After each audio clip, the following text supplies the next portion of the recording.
gudoomiyaha ururka qareennada Somaliland ee gobolka Sanaag Garyaqaan Cali Siciid Jaamac ayaa maanta qaabilay Garyaqaan Maxamed Saalax Warsame oo ku soo biiray ururka Soola. Ugu horreyntii waxaa xafiiska si ballaaran ugu soo dhaweeyay gudoomiyaha ururka Soola ee gobolka Sanaag Garyaqaan Cali Siciid Jaamac. Anigoo gudoomiyaha ururka qareennada gobolka Sanaag Cali Siciid Jaamac waxaan ku soo dhaweynaynaa Garyaqaan Maxamed Saalax Warsame oo ku soo biiray ururka qareennada Somaliland ee Soola, Somaliland Lawyers Association Soola.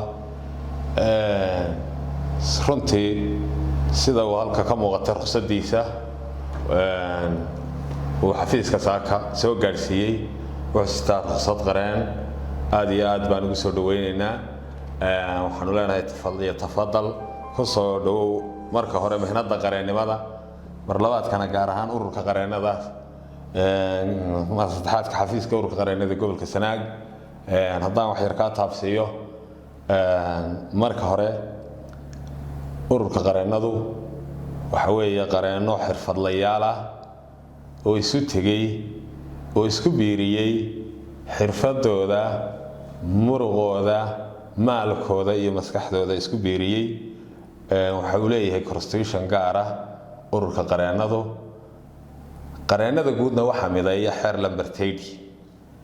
qof kasta oo qareeni ururka kama mid aha, laakiin qof kasta oo ururka ka mid ah ayaa qareena.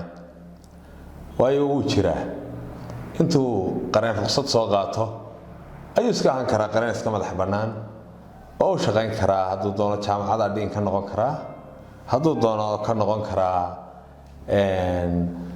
shirkadaha qareen noqon karaa, hadduu doono dacwadihiisa si madax bannaan u wadan karaa, hadduu doono dukaan buu furan karaa isagoo ruqsadiisa qareennimo sita. taas macnaheedu markaa maaha qareen kasta ururka kama mid aha.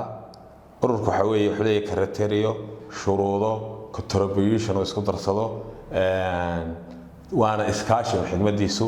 waadna in badan baad NGO-da ka soo shaqaynayso si fiican baad u garanay taas. oo waxba taa lagu waa urur adigu ururada ka mid ah, laakiin xirfadda uu beddelka ka soo yahay. marka wuxuu leeyahay shuruudihii urur lahaa. qareenku waa shakhsi sidiisa u leh shakhsiyad qaanuuneed oo isaga ayaa urur la mihnada. waayo ruqsadda qareen waxay la miisaan tahay ruqsadda urur. marka isaga ayaa iskiisa shakhsiyad qaanuuneed u leh. kadib markay midoobaan qareennadu ayay noqonayaan miisaan. marka waan kugu soo dhaweynaynaa xagga kale qareennimada. marka sideedaba qareennimadu sida waxay leedahay shuruudo xagga shareecada islaamka. qof aad og tahay inuu yahay ki gardarnaa walaa takun lilkhaa'iniina khasiiman baa ilaahay yidhi. marka qof aad og tahay wax uu qirsan yahay oo galay xuquuqo kale waad ka difaaci kartaa, laakiin wixii uu qirsanaa macnaha shaqadaynu maya maaha. waxaa kaloo jirta waxay hoos imanaysaa xadiiskii rasuulka calaamaatul munaafiq 3 idaa wacada akhlafa baa ka mid ah. haddii ballanka wuu buriyaa uu khilaafaa. waidaa khaasama fajara, markuu doodayna waada faajirnimadooda. waidaa ta'amana khaana, kii ku aaminayna iyanaha qiimin macnaha waa amar. marka saddexdaasna way soo hoosgelaysaa oo qofkii waxbaad ku ballamaysaan, ballankii waana sidiisii wixii adiga karaankaaga ah. waan doodayna iyadana waxba faajirnimadoodka waayo sharci baynu ku doodaynaa inagu, laakiin ma faajirnimadoodno.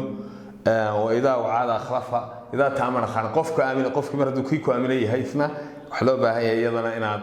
markaa shuruudahaasina waxay ka mid yihiin shuruudaha qareennimada aynu ku shaqayno. saddexdaasi gaar inaga inoo qabanayaan, qof kastoo muslima way qabanayaan, laakiin specially inaga inagu sii yihiin.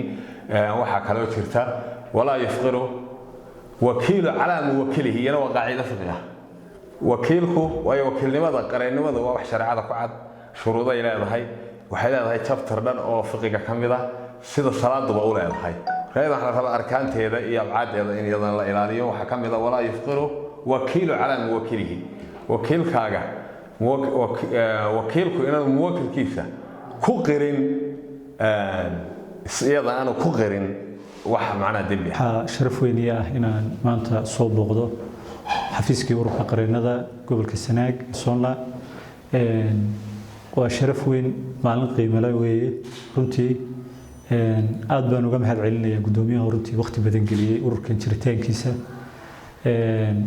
sharaf weyn bayna ay tahay inaan maanta anigu ku soo biiro oo aan ka mid noqdo xubnaha ururka qareennada ee gobolka Sanaag ee heer qaranba runtii ujeedkuna waxa weeyaan waa adeegida bulshadeena weeye dhamaanteen waxaan ahaa qareen markii hore iskii u madax bannaan xarun gaar ah leh oo runtii xaruntiisa sidiisa ugu sii shaqeyso isla markaana runtii sidii gudoomiyuhu ka dhawaajiyay miinadeeda qareennimo iskii ugu shaqeysanayay maantana waxaan go'aansaday inaan si rasmi ah ugu biiro ururka qareennada gobolka Sanaag iyo ururka heer qaranba sharaf weyn bay tahay sida sharafta leh ee gudoomiyuhu igu soo dhaweeyay xaruntii walaaltinimada leh runtii ii muujiyay runtii in wixii ka dhiman maxaan ku raahday talo iyo tusaale baan ugu soo biiriyo anigana ay igu soo biiriyaan wax kasta oo runtii qareennadaasi way aragnimo soo jireena iyo maxaan ku raahday ay igu soo biiriyaanba